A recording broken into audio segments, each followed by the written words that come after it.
Halo guys, perkenalkan nama saya Octaviano Junadi Pastio.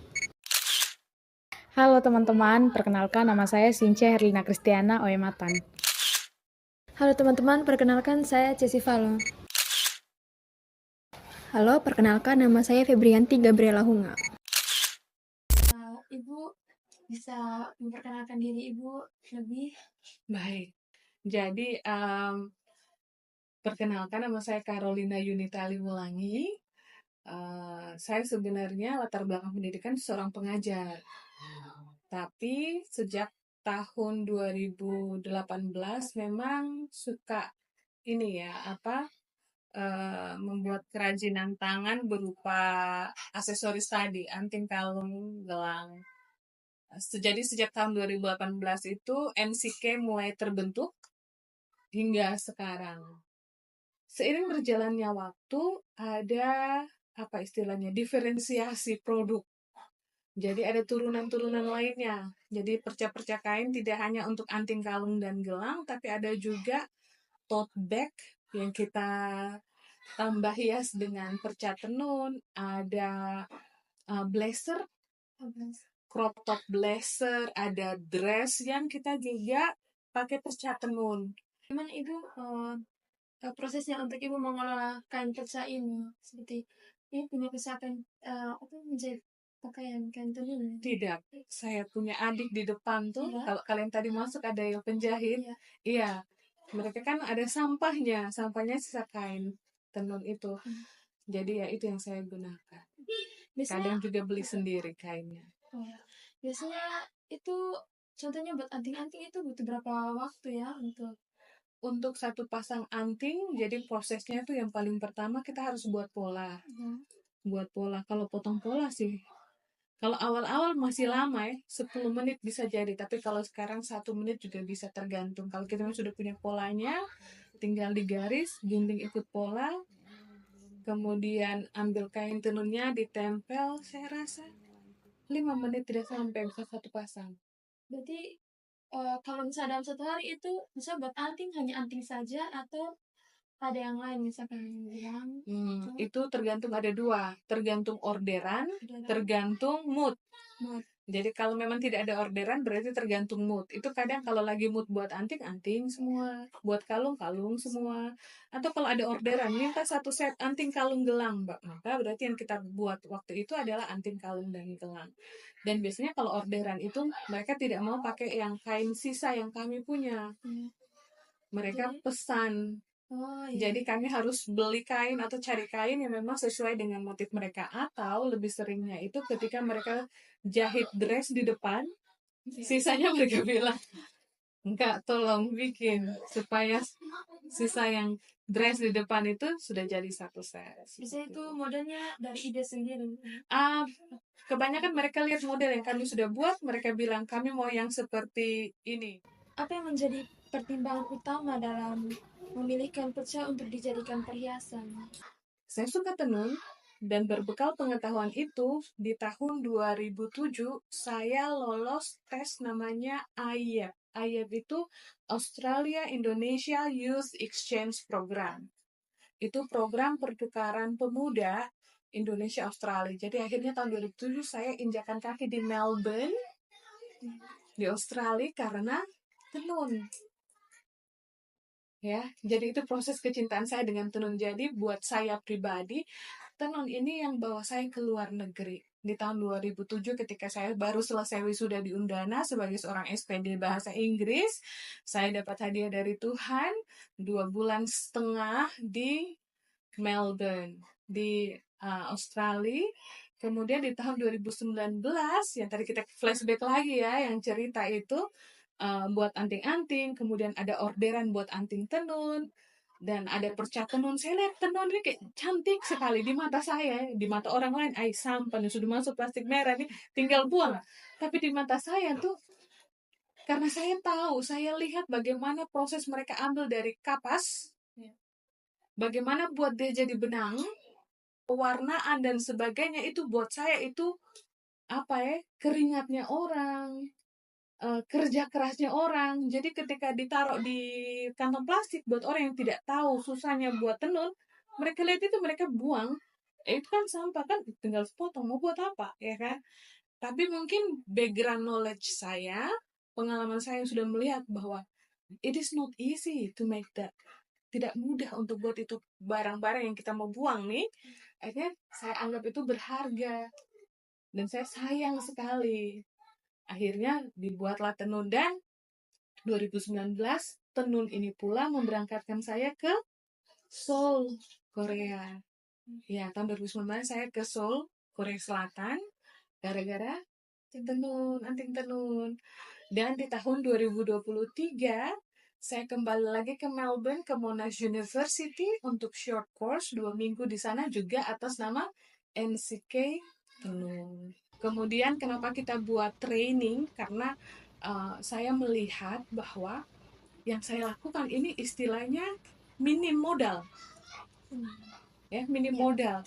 Dan bagaimana kita mau mengembangkan, memberdayakan wanita muda dan ibu-ibu dengan bagaimana kalau mereka bisa ikut pelatihan, akhirnya mereka jadi lebih berdaya. Pelatihan memanfaatkan limbah, itu susu SGM, kopi Tugu Buaya punya belakang itu, atau kotak apa Pepsodent. Nah, itu terus tali yang untuk ikat dos itu yang plastik warna kuning itu.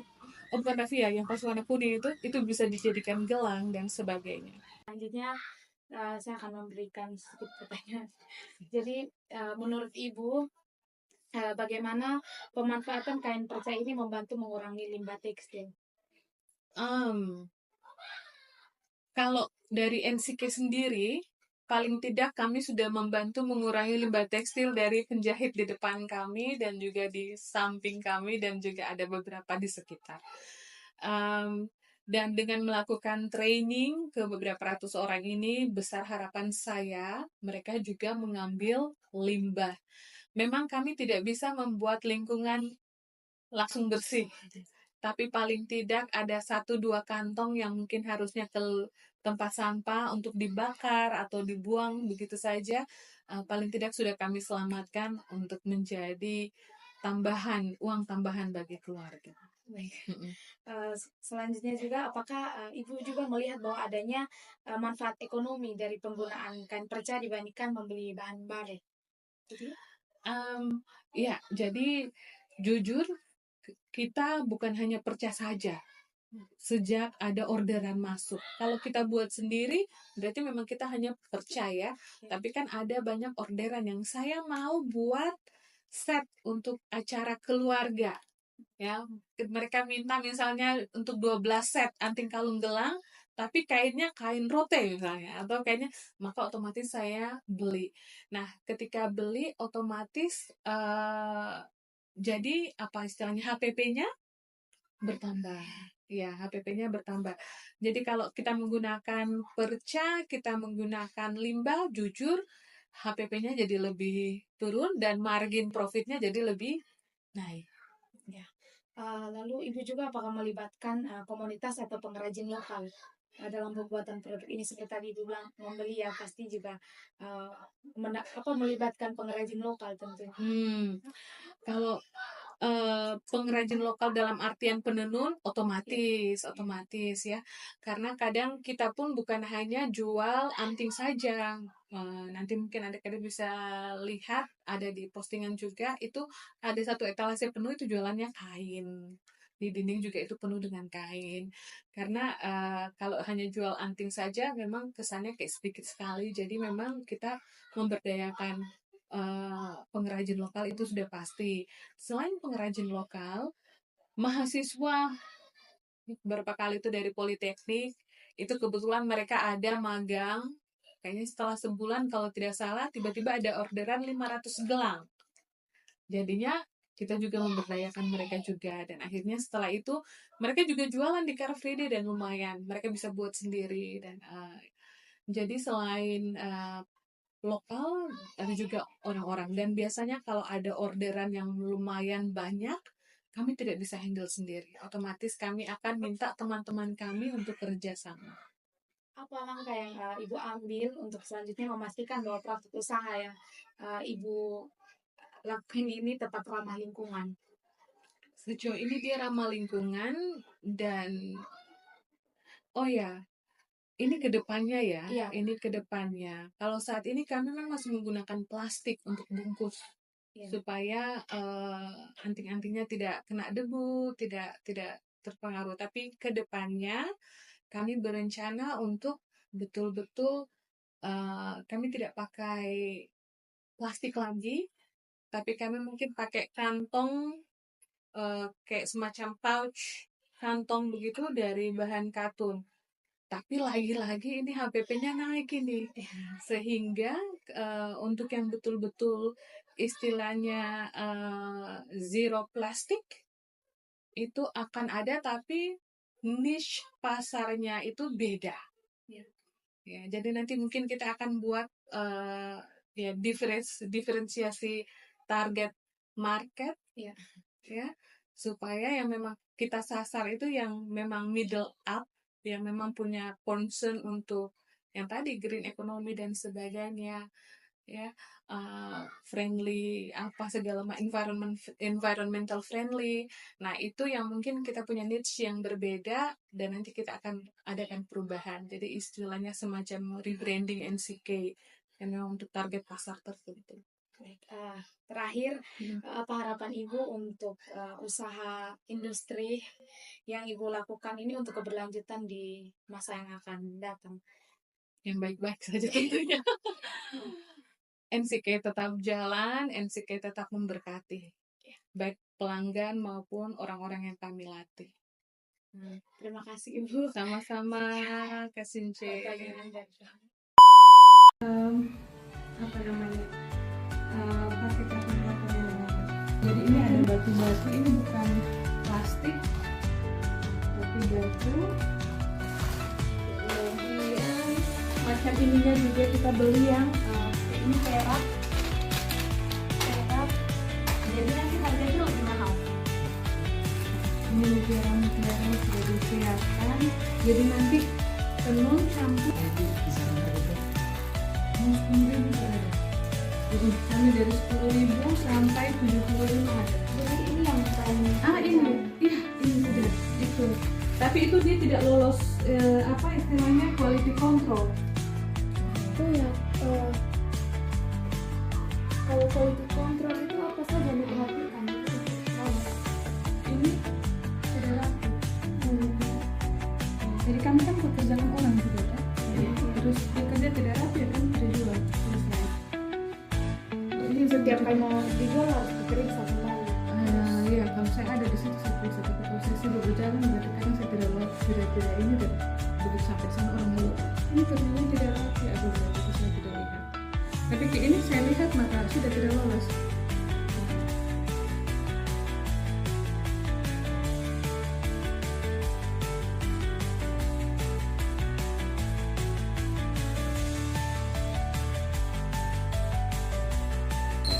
Jadi kita buat polanya pakai ini polanya. Ini pola yang ada. Ibu ditempelkan lagi kain perca. Iya. Nah, seperti ini.